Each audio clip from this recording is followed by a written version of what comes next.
नमस्कार साथियों, स्वागत है आपका हमारे यूट्यूब चैनल लिपि स्टेनोग्राफी में। तो दोस्तों, आज की जो डिक्टेशन रहेगी 100 शब्द प्रति मिनट की स्पीड से होगी और ये मैटर जो है निबंधमाला से लिया गया है। ठीक है दोस्तों, और अधीनस्थ बोर्ड को मद्देनजर रखते हुए जो है ये बहुत महत्वपूर्ण मैटर है। तो चलिए स्टार्ट करते हैं।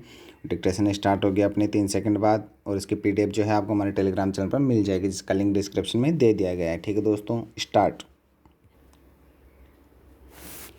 शिक्षा और व्यवसाय जीविका रूपी रथ के 2 पहिए हैं। शिक्षा के बिना जीविकोपार्जन संभव नहीं। व्यवसाय बिना शिक्षा व्यर्थ है। अतः शिक्षा और व्यवसाय एक दूसरे के पूरक हैं। मानवीय प्रगति के संबल है।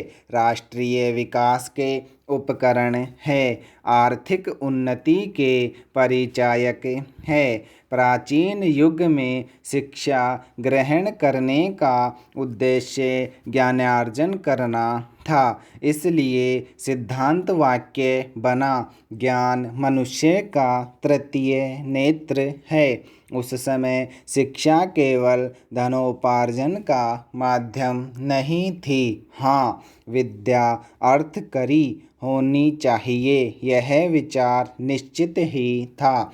जीवलोक के 6 सुखों में अर्थकरी विद्या को भी एक सुख माना गया था। समय ने करवट बदली। भारतीय जनता को अंग्रेजी के साथ ही आधुनिक विषय विज्ञान, अर्थशास्त्र, वाणिज्य शास्त्र आदि सिखाने का अभियान चला।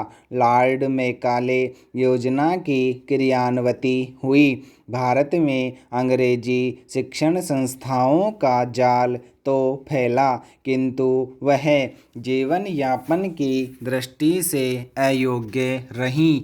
मैट्रिकुलेट और ग्रेजुएट नौकरी की तलाश में आकाश पाताल एक करने लगे। पढ़ लिख कर बाबू बनना मात्र शिक्षा का ध्येय बन गया। किसान का पुत्र बाबू बनकर कृषक जीवन से नाता तोड़ने लगा। कर्मकांडी पंडित का पुत्र बाबू बनकर अपने ही पिता को पाखंडी की उपाधि से विभूषित करने लगा। हाथ का काम करने में आत्महीनता का अनुभव होने लगा। परिणामतः वंश परंपरागत कार्य ठुकरा दिए गए। गांव के भोले भाले मैट्रिकुलेट युवक को बाबूगिरी में स्वर्ग दिखाई देने लगा। उसकी प्राप्ति के लिए वह तड़पने लगा। इस प्रकार का शिक्षित युवक स्वयं तो प्रगति पथ पर अग्रसर होना नहीं चाहता, न देश के उत्पादन में अपना योगदान देना चाहता है। उसमें न परिस्थितियों से संघर्ष करने की क्षमता है और न अपने पैरों पर खड़े रहने की योग्यता ही। अत्युत्तम प्राकृतिक साधनों के होते हुए भी कमजोर आर्थिक व्यवस्था का मूल कारण भी शिक्षित युवक वर्ग की उदासीनता ही है। पिछले कुछ वर्षों से समाज की मान्यताओं, मूल्यों, विविध आवश्यकताओं, समस्याओं और विचारधाराओं में उल्लेखनीय परिवर्तन हुए हैं। इन परिवर्तनों के साथ समाज का सामंजस्य होना नितांत आवश्यक है। यह काम है शिक्षा का। इन परिवर्तनों के अनुरूप शिक्षा के स्वरूप, प्रणाली और व्यवस्था में परिवर्तन अनिवार्य है।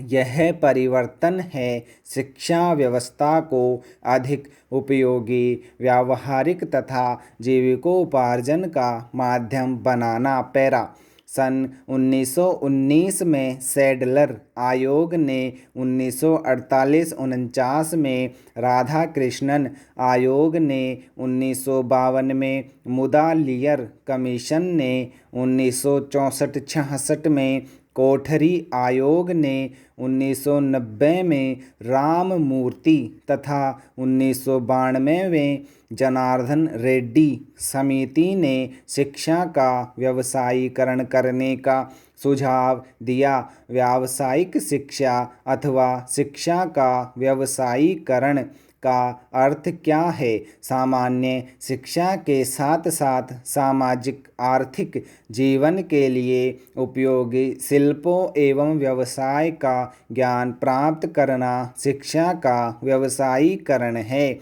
इस शिक्षा का लक्ष्य कुशल शिल्पी तैयार करना नहीं, वरन विद्यार्थी में उद्योग धंधों के प्रति प्रेम और उनकी ओर झुकाव उत्पन्न करके शारीरिक श्रम के महत्व की अनुभूति कराना है। यह शिक्षा जनतांत्रिक भावना विकसित करने के साथ साथ सामाजिक, आर्थिक एवं सांस्कृतिक विकास करेगी। व्यक्ति की निहित शक्तियों का विकास करके उसे समाज का उपयोगी सदस्य बनाने में सफल होगी। पैरा व्यावसायिक शिक्षा व्यक्ति को समाज की वास्तविकता से परिचित कराएगी। समाज के विकास में व्यक्ति की भूमिका का ज्ञान कराएगी। व्यावसायिक शिक्षा रोजगार पैदा नहीं करेगी, वह तो व्यक्ति को रोजगार प्राप्त करने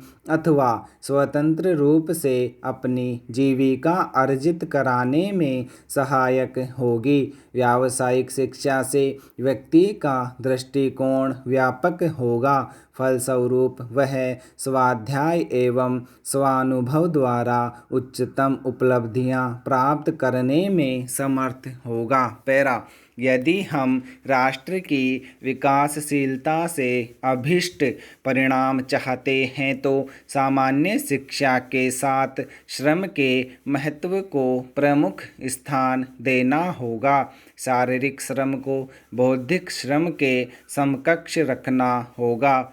सुयोग्य सुशिक्षित नागरिक तैयार करने होंगे। इस उद्देश्य की पूर्ति के लिए हमें अपनी शिक्षा को व्यवसाय परक एवं जीवनोपयोगी, व्यावहारिक तथा वास्तविकता के अनुरूप बनाना होगा।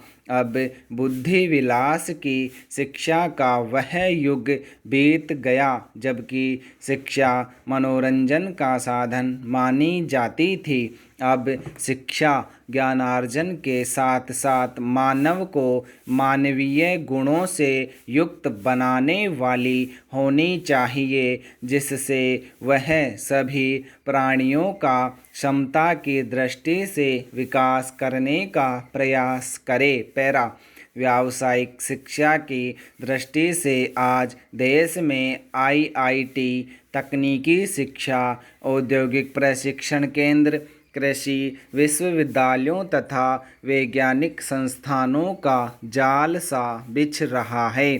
कंप्यूटर प्रशिक्षण की व्यवस्था तो अनेक स्कूलों के पाठ्यक्रम का अंग बन गई है। व्यावसायिक शिक्षा के प्रचार प्रसार हेतु देश भर में 6,486 स्कूलों में व्यावसायिक पाठ्यक्रमों की स्वीकृति दी जा चुकी है, जिससे करीब 935 लाख विद्यार्थियों को लाभ होगा। यह संख्या +2 स्तर में प्रवेश कराने वालों की कुल संख्या का 11% है। 6 मुख्य क्षेत्रों कृषि, व्यवसाय और वाणिज्य, इंजीनियरिंग और टेक्नोलॉजी, स्वास्थ्य तथा चिकित्सा से संबंधित व्यवसाय, गृह विज्ञान, मानविकी तथा अन्य क्षेत्रों में लगभग 150 व्यावसायिक पाठ्यक्रम प्रारंभ किए गए हैं। राष्ट्रीय फैशन टेक्नोलॉजी संस्थान के सहयोग से फैशन तथा परिधान निर्माण के पाठ्यक्रम चल रहे हैं। देश में बढ़ती बेरोजगारी, युवाओं में जन्मती दुष्प्रवृत्तियां तथा उनका असामाजिक कृत्यों की ओर झुकाव देश को अराजकता की ओर धकेल रहा है। इसलिए अनिवार्य है कि हमारी शिक्षा का व्यवसाय के साथ सामंजस्य हो, संतुलन हो। पैरा सह शिक्षा से शिक्षा व्यवस्था में खर्च की बहुत बचत होती है। अलग अलग कक्ष अध्यापक तथा प्रबंध व्यवस्था में जो दोहरा खर्च होता है वह नहीं होता। दूसरे इतिहास, भूगोल, गणित, commerce, chartered accountancy, cost accountancy, business management, आयुर्विज्ञान, LLB आदि कक्षाओं में युवतियों की संख्या उंगली पर गिनने योग्य होती है। उनके लिए शिक्षा की अलग व्यवस्था करना शिक्षा को अत्यधिक महंगा बनाना है। तीसरे, कम विद्यार्थियों के लिए पृथक व्यवस्था कर ही नहीं पाएंगे। चौथे, इन विषयों की अध्यापिकाएं भारत में नगण्य सी हैं। स्टॉप।